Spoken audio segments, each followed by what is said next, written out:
Hi everyone, it's Karen from Melbourne, Australia here, and I wanted to share a little bit about my journey through these lockdowns over the last 18 months and how I am dealing with it and what I need to go through in order to keep my business alive as a sole trader, as a small business, which is a service-based industry in personal training and fitness classes. I've got two little kids. I've got Joshie over there and I've got little Ella.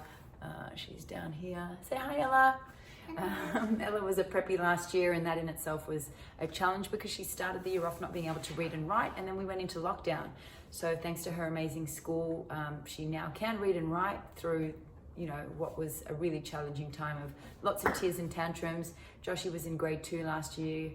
Grade 3 now, they're using their devices to do all their work on, so it's a little bit easier for them to communicate, but it is still really challenging that the kids have been home for a better part of the last 18 months, locked indoors because Melbourne winter is cold. It was hailing yesterday. We can't go out unless it's for 5 reasons to leave the home, be it for exercise, medical, shopping for food or essential services, or for work that's essential. Otherwise, we cannot leave our homes. We can exercise as well, but we're only allowed to be in a 5-kilometre radius of our houses. It is really strict. It's really depressing. And for someone who is a motivator and in the fitness industry, trying to keep myself motivated and focused and, trying to impart that kind of energy on my clients and my business is really, really challenging when it's challenging enough to do it for myself. So I want to talk to you a little bit about what I have to go through when lockdown hits each time and the cycle that I take in my mind in order to prepare myself, my family, and my business in that order. Because as we know, if you don't take care of yourself, how do you take care of those around you and work? So when lockdown primarily hits, we are notified and we are bracing ourselves for announcements. Announcements are made, and then we have to try to decipher what those announcements mean and how it affects us personally and our work. And as I said, being a service-based industry, I've had to adapt and go online. And there is so much free content available online that there's not really much income coming in.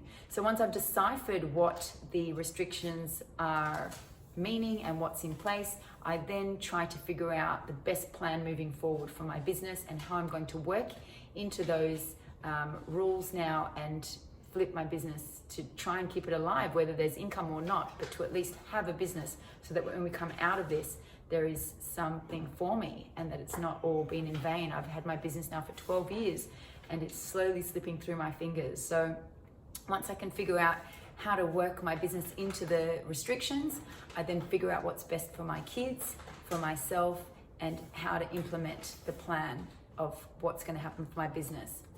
I also have contractors that I need to consider, so I need to make sure that I still have them involved, that I'm keeping them engaged, and making sure that they have some sort of income because they're relying on me as well. I then have to figure out how to keep my clients happy, keep them informed, let them know via social media, engage them, and keep them stimulated, knowing that we are still here and we're not disappearing, because if we lose them, they may not come back to us. So there's a lot of pressure to try and keep people engaged with what services we do offer. And then, as I said, I need to keep my children healthy, sane, learning, and the same thing for myself. It's a really hard juggle, and on top of that, to try and figure out how to support myself and my children when there is very little government assistance for small businesses like me. I still have overheads, I still have costs, and I have to pay for, home related things. It's not just business related, obviously, expenses. So the expenses related to the business keep going. I've got websites, I've got booking systems, I've got insurances, I've got contractors. So there are still lots of costs involved, and then obviously still to run the household.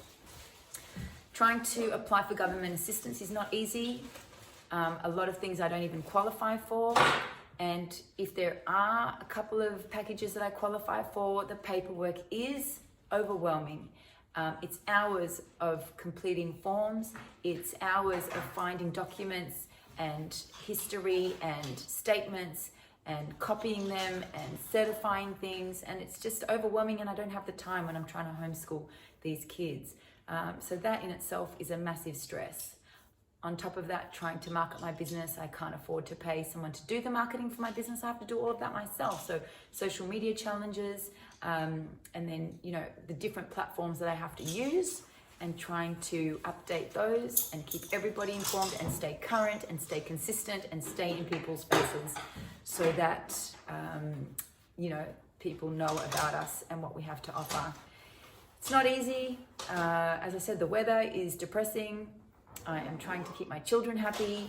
I'm trying to keep myself sane, motivated and focused, as I said, so that I can keep the people who I need to motivate and, you know, help to inspire. I need to try and continue to do that.